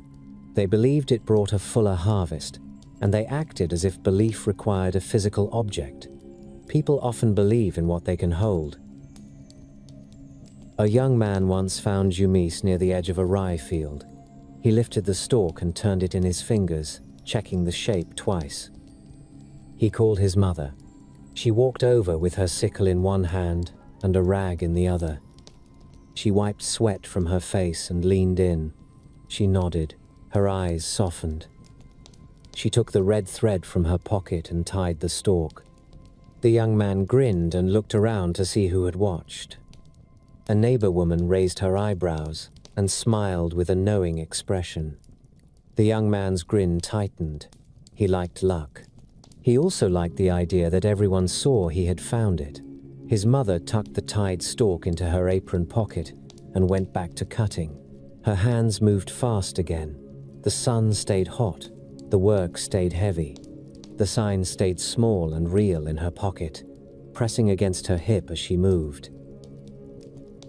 Forests held spirits that kept a wider distance from the hearth and the barn. People entered forests to cut wood, to hunt, to gather berries, to find mushrooms. They entered with knives, with baskets, with dogs, with caution. They knew how quickly a path could disappear among trees. They knew how quickly a person could circle back to the same stump again and again. They knew how easily a fog could hide a familiar clearing. They carried these facts in their legs and in their shoulders, and they turned them into stories about beings who lived among trunks and under roots. In Lithuanian telling, Lormias appeared near water and near forest edges. People described them as women with long hair and pale skin, sometimes with animal feet, sometimes with hands that looked normal, until a person stood close and saw the fingernails too long and too hard. Some said Lormias wore clean linen and carried combs. Some said they wore nothing and moved with their hair covering their bodies. Many stories placed them near a river where women washed clothes. A Lormi sat on a flat stone and beat linen with a wooden paddle. Her arms moved with steady rhythm. Water splashed. The linen slapped against stone. She did this work as if she lived inside it. A woman passing by saw the figure, froze, then stepped backward into the reeds. The woman held her basket tight against her stomach. She watched for a long moment, then turned and walked away without making a sound. When she reached the path, she ran. Lormias also appeared in barns and near cradles, and those stories carried a darker tone. A baby cried at night. A mother rose and walked to the cradle with tired eyes. She lifted the child and felt the body go limp in her arms, then go stiff again. The baby's face looked strange in the firelight. The mother's heart beat faster. She checked the child's mouth, the child's hands, the child's hair. She saw something that did not match her memory. She backed away from the cradle and reached for a rowan branch hung above the door. She held it in one hand and the baby in the other. She called out loud for her husband. The husband woke with a start and grabbed his knife. He came to the hearth in 2 steps. He looked at the baby and saw the same wrongness. He did not ask questions. He pulled the sauna door open and let cold air in. He set the baby down on the threshold for a breath, as stories instructed, because the sudden chill forced the hidden creature to react. The baby screamed. The scream sounded too harsh. The husband raised the rowan branch and struck the floor beside the baby once. The mother stood with her hands over her mouth. Then the baby's face shifted, and the husband's own child appeared again, red-faced and wailing, with spit on her chin and tears in her eyes. The husband lifted her up and pressed her against his chest. He rocked her until her cry softened. The mother sank onto a bench and began to shake. In the morning, the family hung more rowan above the door and placed iron near the cradle. They did it without discussion. They did it as a routine, the way people mend a roof after a storm. In Latvia, stories named Ragana as a witch who lived outside the village and knew herbs, milk, and sickness. Some tales made her an old woman with grey hair and a bent back. Some tales made her a younger woman with strong arms and a sharp mouth. People described her house in physical terms. It stood near a stand of alder trees. Smoke rose from its chimney. A fence leaned. A black cat moved along the fence rail with slow steps. A pile of bones sat near the back wall, from rabbits and chickens and fish. Ragana came to market sometimes with a basket of dried plants. She sold them with a flat voice. She watched buyers with steady eyes. A man bought a bundle and joked to hide his fear. Ragana did not laugh. She counted the coins, placed them in her pocket, and walked away. When a cow stopped giving milk, neighbors whispered Ragana's name. When a child developed a rash that spread fast, neighbors whispered Ragana's name. When butter failed to form in a churn, neighbors whispered Ragana's name. Some of these problems came from spoiled feed and dirty water and poor luck. People still wanted a person to blame. A named enemy made anger easier to carry. A named enemy also made a solution easier to imagine. A woman might carry a bowl of milk to the crossroads and pour it out. She might do it at dusk. She might look over her shoulder while she poured. She might hurry home and shut her door. The next day, if the cow gave milk again, she felt relief. She told nobody what she had done. She still slept better. Lema did not limit herself to birth.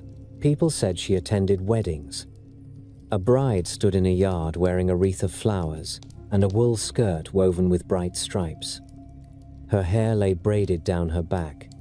Her hands trembled while she held a cup. The groom stood beside her with a belt tied tight around his waist. He looked toward the guests and tried to keep his expression steady. An older woman stepped forward and lifted the bride's chin, as if checking a horse.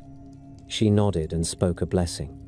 In some houses, women left a small offering for Lema on a shelf, a piece of bread or a coin. They did it before the wedding procession left the house. They did it while guests talked and laughed outside, because the house held its own rules. Lema's presence meant the future would follow a shape. People wanted that shape to include healthy children and full barns. They acted accordingly. On midsummer night, people lit fires on hilltops. They carried torches from the hearth and placed them into piles of wood prepared earlier. Flames rose. Sparks flew upward and vanished. The smell of smoke covered the smell of grass. Young men jumped over the fire in quick leaps. Their boots landed hard on the far side. Young women followed, skirts lifted in their hands to keep cloth from catching. Some couples jumped together, hands clasped tight. They laughed when they landed. Older people watched and drank. Someone played a simple tune on a pipe. People sang. They kept singing even when their voices grew hoarse. In the dark beyond the firelight, the forest stood close. People believed beings moved there. They believed lormies watched the celebration. They believed witches walked farther from the fire, counting the couples, choosing targets. People threw salt into the flames. They threw herbs. They tied wreaths and floated them on water to see where they drifted. They walked into the woods to search for a fern flower, a thing said to appear only on that night. They walked with a friend or a lover, because walking alone felt too risky. A boy walked into the woods on midsummer with a knife at his belt and a wreath on his head. He had drunk beer behind his father's back and felt bold. He pushed through ferns and brush and followed a deer path until the fire sounds faded behind him. He stopped when he realized he could not hear singing anymore. He listened. He heard frogs near a pond. He heard a bird call once. He heard his own breathing. He moved again and reached a small clearing with a flat stone beside a stream. A woman sat on the stone, combing her hair. Her hair hung long and wet, and the comb moved through it with slow strokes. She looked up and saw the boy. Her eyes stayed bright in the dim light. The boy stopped. His mouth opened, then closed. The woman set the comb down and stood. She took one step toward him. The boy backed away. His heel caught on a root and he stumbled. The woman smiled with her lips only. She lifted her hand and beckoned once. The boy turned and ran. He tore through brush. Branches slapped his face. He kept running until he saw the fire again on the hill and heard singing. He ran into the circle of light with his chest heaving. His friends laughed and asked what he had seen. The boy shook his head and said he had tripped. He did not mention the woman by the stream. He did not walk alone in the woods at night again. These spirits filled daily life because daily life offered endless entry points. A child cried. A fire burned. A cow gave milk. A storm split a tree. A woman gave birth. A man got lost on a forest path. People built actions around these moments. They poured beer onto soil. They left bread near the hearth. They hung rowan above a door. They tied a double ear of grain with red thread. They spoke names in low voices. They did it with hands and objects, because hands and objects stayed available even when answers stayed out of reach. Waves struck the beach in steady sets, and foam slid back over pebbles and wet sand. A line of pines stood behind the dunes. Their trunks rose straight, and their needles held droplets from a recent squall. A fisherman named Castitis walked along the waterline with a net folded over his shoulder and a knife at his belt. His boots sank a little with each step. He watched the surface for fish movement near the shallows. He carried a small sack for his catch. The wind pushed salt spray into his face. He wiped it away with the back of his hand and kept going, because a man who feeds himself from the sea learns patience fast. He cast his net where the water turned darker, near a cluster of rocks. The net opened and fell, and its weights pulled it down. He waited, counting his breaths, then pulled the line in hand over hand. The net came up heavy. Silver bodies thrashed and flashed in the thin sunlight. He crouched and shook them into his sack, then reset the net. He worked through the afternoon. He did not sing. He did not pray out loud.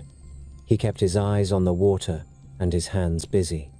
When the day began to dim, he turned back toward the dunes with a half-full sack and a tired back. He heard a sound from the water behind him. He turned. A shape moved just beyond the shallow break. It stood upright where the water should have reached a person's chest, and it moved with controlled steps as if the seabed formed a smooth floor. Kestitis narrowed his eyes. The figure came closer, and he saw the outline of arms and the pale gleam of skin. The figure climbed onto a flat rock, water running from hair and clothing. The clothing looked like woven strands of seaweed and fine fabric, heavy with beads that caught the last light. The woman stood still and faced him. Her hair lay dark against her shoulders, and small pieces of green weed clung to it. Her eyes held steady on his face, as if she expected him to explain himself. Kestitis stepped back once. His heel hit a pebble and rolled. He regained balance and tightened his grip on the sack. The woman lifted her hand. Her fingers were long and clean, nails short. She pointed toward the fish in the sack, then pointed toward the water. Kestitis understood the gesture. He set the sack down and opened it. He lifted a fish out with both hands. Its body flexed and slapped his palm. He carried it to the water and threw it back. It hit the surface and vanished. He returned to the sack and took another, then another. He emptied the sack until only scales and water remained. The woman watched without moving. When he finished, she stepped off the rock and walked closer until the water reached her ankles. She stopped at the edge of the wet sand and looked at his face again, close enough for him to see a small scratch on her cheek, as if a shell had caught her skin. She spoke his name. Kestitis froze because he had not said it. He asked her how she knew it. She spoke again and gave her own name, Juratia. The sound carried cleanly over the water. Kestitis looked toward the dunes and back at her, as if he expected someone else to step out from behind a pine and laugh at him. Nobody appeared. Jurati took a step closer and held out her hand. Her palm faced up, empty. Kestitis stared at her hand and then at her eyes. He placed his fingers in her palm. Her skin felt cool from the water. Her grip closed gently around his fingers, then tightened enough to make it clear she could pull him forward if she chose. She pulled him forward. Kestitis stumbled once, then found footing. His boots filled with water. He tried to pull back and found her strength held him. He opened his mouth and made a short sound. Jurati did not respond with words. She kept walking. Water rose to his knees, then to his waist, then to his chest. He gasped when cold water hit his skin under his shirt. He tried to breathe steadily. Juratia moved without hesitation. Kestitis kicked and swam when the ground dropped away. He kept his eyes open and saw green strands and floating debris. He saw fish flick past his face, his ears filled with water, and muted the surface sounds. Jurati's hand stayed locked around his wrist. She pulled him down and forward. The water changed. Light from above thinned. The pressure in his ears increased. Juratia kept moving. Kestitis's lungs began to ache. He tried to twist free. Her fingers tightened and held him in place. Then the water around his face cleared, and he felt air against his mouth. He coughed and sucked in a breath. He opened his eyes and saw a space under the sea with no water between him and the air. He saw walls made of amber. They rose tall and smooth, with layers that caught light in honey colors. Inside the walls, small trapped bubbles and dark specks appeared like insects or seeds. The floor was sand packed hard. A corridor led deeper. The air smelled of salt and resin.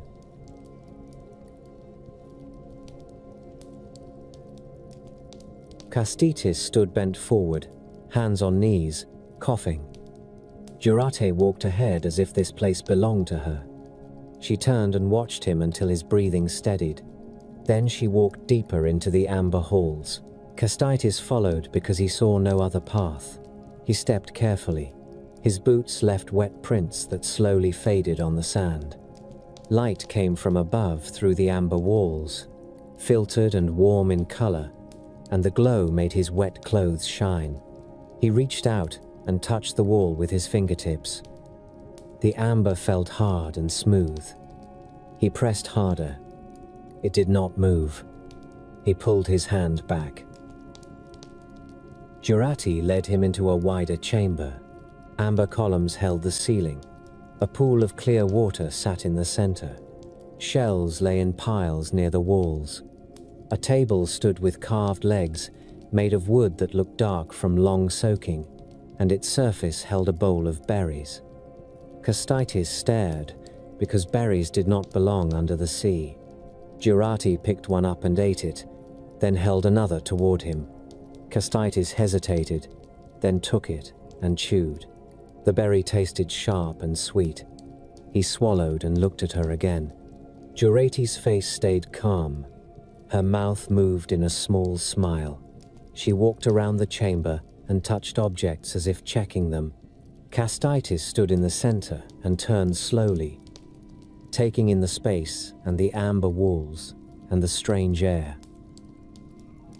Days passed in that amber place. Kastitis slept on a bed of woven reeds and soft skins.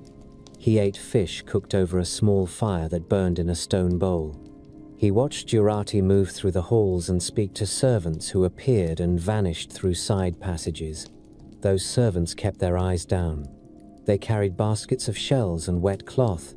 They poured water into the pool. They removed ash from the fire bowl. Kastitis asked questions. Jurati answered some with short phrases and gestures. She showed him a window of amber that looked out into open water. He pressed his face to it and saw fish moving by, slow and steady. He saw a seal pass close and turn its head toward the amber wall as if it had seen its reflection. Kastitis thought of his village. He thought of his mother and her hands smelling of smoke. He thought of his neighbors and the way they watched each other at the well. He thought of his boat pulled up on the sand. He told Jurati he needed to return. He pointed toward the surface. Jurati listened. She sat on a low bench with her hands in her lap. When he finished speaking, she stood and walked toward him. She placed her hands on his shoulders. She looked at his face for a long moment. Then she kissed him. Her lips felt cool, and the taste of salt stayed on them. Kastitis closed his eyes because the kiss left no room for thinking. When she pulled back, she kept her hands on his shoulders. Her fingers pressed firmly through wet cloth. Kastitis breathed in and out. He reached up and held her wrists. He did not pull her hands away. He kept them there because he wanted them there. That moment tied him to the amber halls more securely than any door or chain. News moved fast among gods. Pacunas heard of it. The thunder god watched from cloud cover and saw the sea surface during a calm day. He saw a fisherman's boat left unattended on the beach. He saw villagers pacing and pointing at the water. He heard their talk carried on wind. He did not need their talk to understand the problem. Jurati had taken a mortal into her home. She had kept him there. She had touched him. She had kissed him. Pacunas held rules like tools. He used them. He enforced them. He decided the sea needed a lesson that would reach shore and stay in memory. A storm formed by late afternoon. Clouds rolled in fast and lowered until they covered the sun. Wind pushed waves into taller sets, and the water began to hit the rocks with loud impacts. Fishermen on the shore pulled boats higher onto sand. Women gathered children and walked them back toward houses. Dogs barked and ran in tight circles. Trees bent. Rain fell in cold sheets. Lightning struck the sea in bright flashes that showed white foam on the wave crests. Thunder followed in repeated blows. People on shore crouched and kept their heads down, because a bolt that hits water close to shore can kill. Under the sea, the amber halls lit in sudden pulses from above. Castitis stood in the main chamber, with his hands on a table, bracing himself. He felt vibrations through the floor. He heard dull sounds, like heavy impacts against stone. Jurati entered the chamber at speed. Her hair hung loose. Water dripped from it. She grabbed Castitis's hand and pulled him toward the corridor. He stumbled and followed. The corridor shook. Small amber fragments loosened from a joint in the ceiling and fell, tinkling against the sand. Jurati looked up and tightened her grip. Castitis opened his mouth to speak, and another impact cut him off. The girls backed away until reeds blocked their legs. Egli stood alone on the bank with wet cloth at her feet and a snake on top. She felt the cold water drip down her arms. She felt her heart beating fast. She spoke again and tried to make the snake leave. The snake repeated the demand. Egli looked toward the path that led back to the village. She pictured her family waiting. She pictured returning without clothes and trying to explain. She pictured her father's face. She pictured the laughter that would follow her for years. She made a quick decision. She said yes. She said it to get her clothes back. She said it to end the moment. The snake slid off the pile and disappeared into the grass. Egli and the girls returned home. They told her family what happened. Her brothers laughed at first, then stopped when they saw Egli's face. Her mother crossed herself and spoke a prayer. Her father said the whole thing sounded like a childish story. He told Egli to forget it. Egli tried to forget it. She slept that night and woke in the morning and went about her chores. Near midday, a sound came from outside. People shouted. Animals bleated. Dogs barked and ran in frantic arcs. Egli stepped out and saw snakes moving across the yard. Dozens of them, sliding through grass and over the packed earth as if they had been sent with purpose. They moved toward the house door. They moved toward Egli. Her brothers grabbed sticks. They swung and struck at the snakes. The snakes kept coming. Her mother screamed. Her father yelled at the brothers to stop, then yelled again to keep striking, then yelled again because he did not know which action would work. The snakes filled the doorway. They coiled on the threshold. A larger snake appeared among them, head raised. It spoke in the same clear voice. It said it had come for its bride. It said its name, Gilvinus. Egli stood with her hands pressed against her skirt. Her face had gone pale. She walked forward. Her brothers grabbed her arms and tried to pull her back. Egli shook them off. She looked at the snake and spoke again, asking for time. Gilvinus agreed. He gave her a set of tasks. In some tellings, he demanded she bring 3 items, each difficult to obtain. Egli listened and nodded. She carried out the tasks with help from her family. They tried to trick the snake. They tried to replace her. They dressed a goat in bridal cloth. They sent a servant girl. They sent another. Each time, the snake rejected the substitute. It spoke the bride's name again and waited. Egli watched the attempts fail. She watched the snakes return each time, persistent, filling the yard again.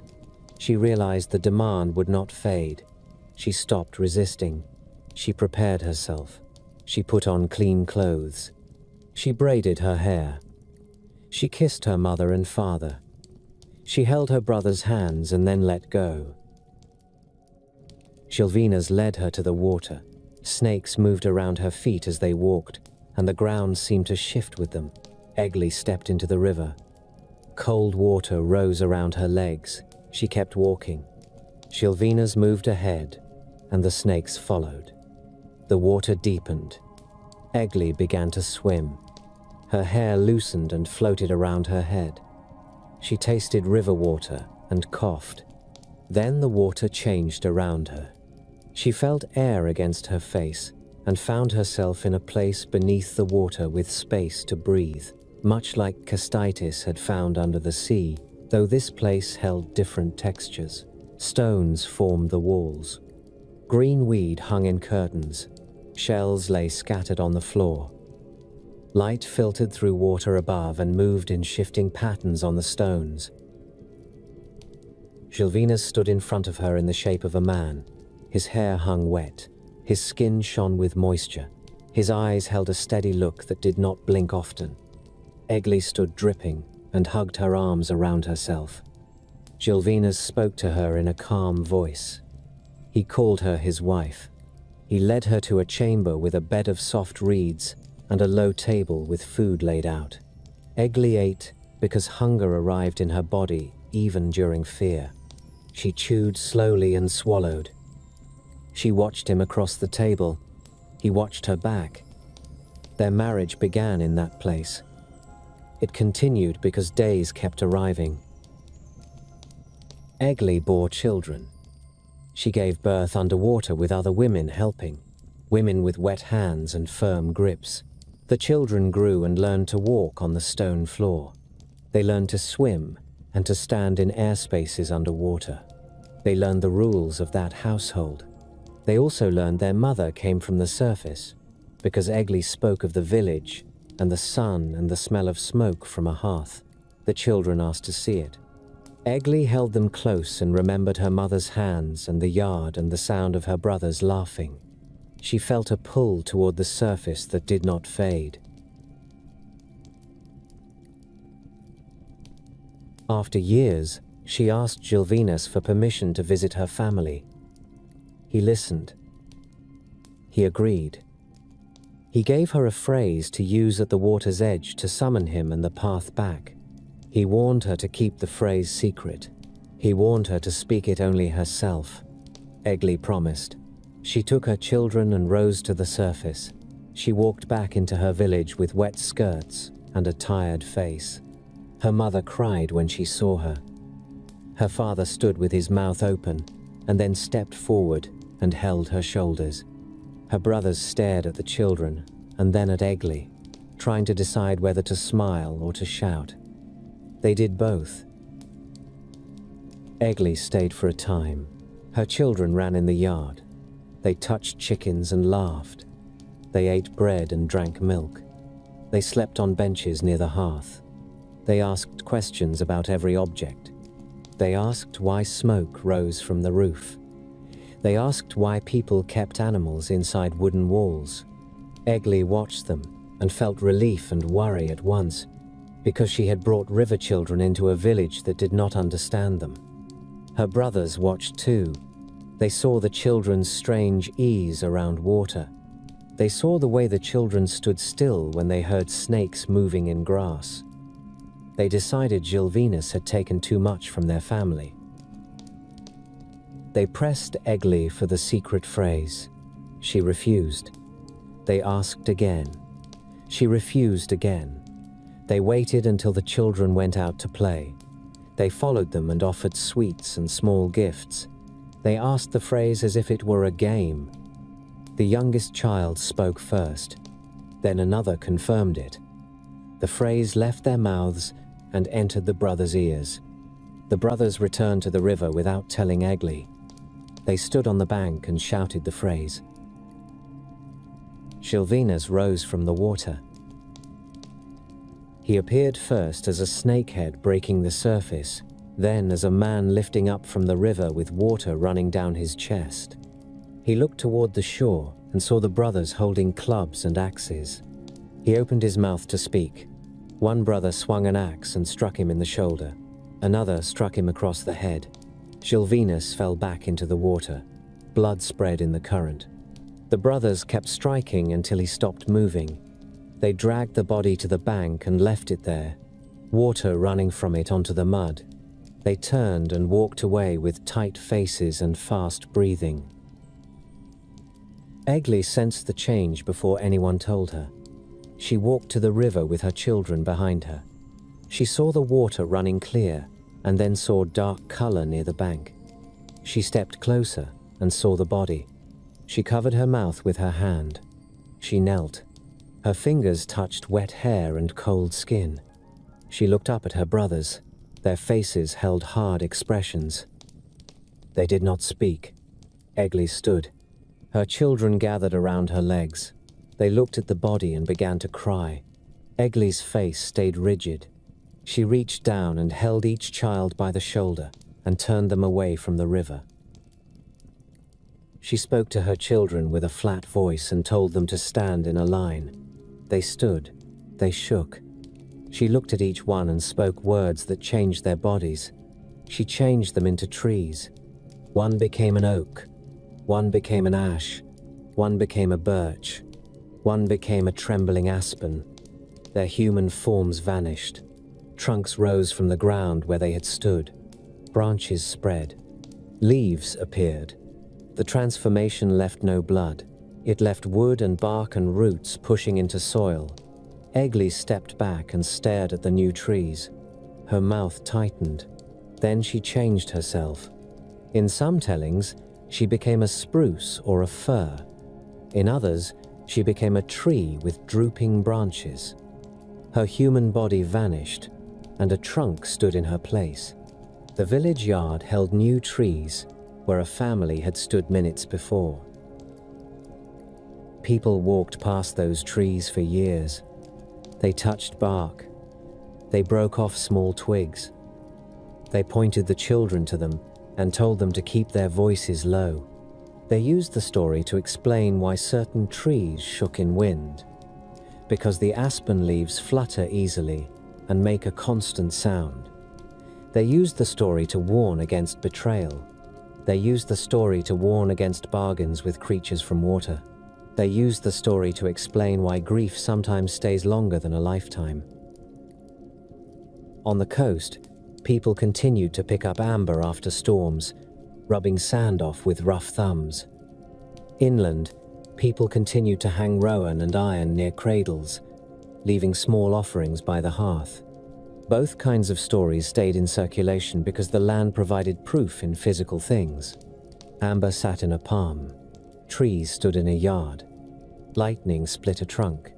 A river carried dark color when something bled. People remembered with their hands and eyes.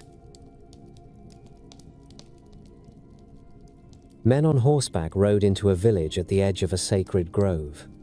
Their boots were muddy. Their cloaks held rainwater in dark patches.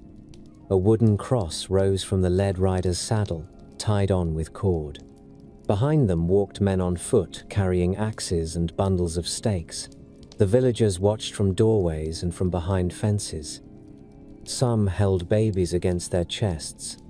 Some held pitchforks with the tines resting on the ground. A dog barked and then stopped when one rider turned his head and stared at it. The riders halted near the largest oak. The oak stood in the center of a small clearing, trunk thick, bark cut with old offerings and old knife marks. A ring of stones sat at its base.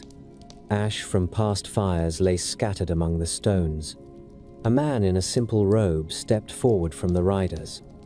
He held a book in one hand and a small vessel in the other. He spoke out loud. The words did not match the village language. People still understood the purpose. The man sprinkled water toward the oak and then raised the book again. Two men with axes walked to the trunk. They placed their hands on the bark for a moment, then stepped back and swung. The first blow cut into the wood and left a pale wound.